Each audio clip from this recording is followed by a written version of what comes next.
Blessings in the name of the Lord Jesus. Welcome to Paraclet TV, making disciples through the power of the Holy Spirit. Isa ka bang sinungaling o nagsasabi ka ng totoo?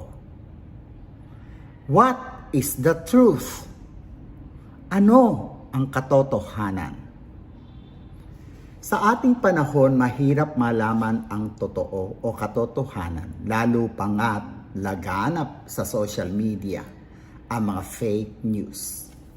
Marami ang mga nabibiktima ng mga fake news. Una na ang mga politiko, mga artista, mga opisyales ng mga organisasyon o maging mga common tao.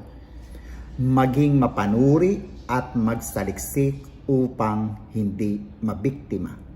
Sa kwento ni Apostol Juan na mismong ang Panginoong Jesucristo ay naging biktima ng napakalaking kasinungalingan. Ang konteksto na ating pagbubulay-bulayan ay sa panahon ng ang Panginoong Jesucristo ay itinatwa ng isa sa kanyang mga alagad na si Judas.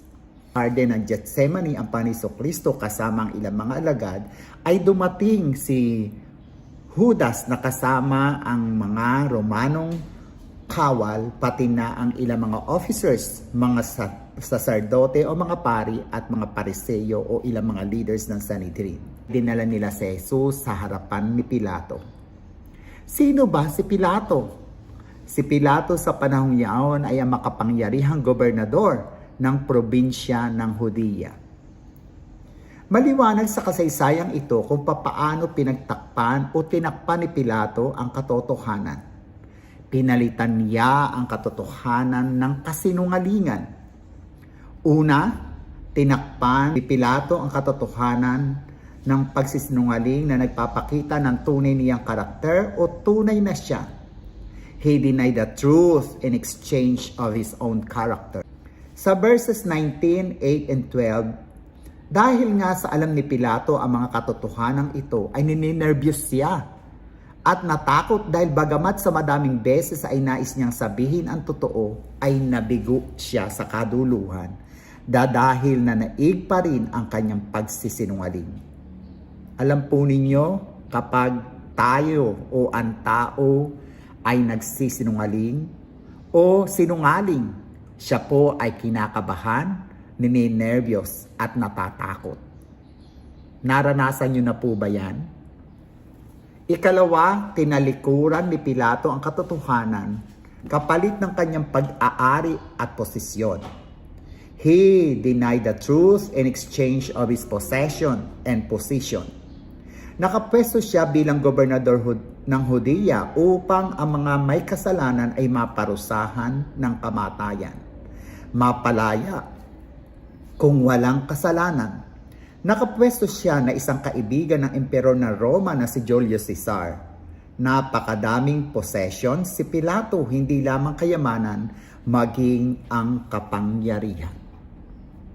At kahuli-hulihan, itinanggi ni Governor Pilato ang katotohanan kapalit ng kaluwalhatian sa Diyos ng papuri ng tao. He denied the truth to please the people instead of pleasing God.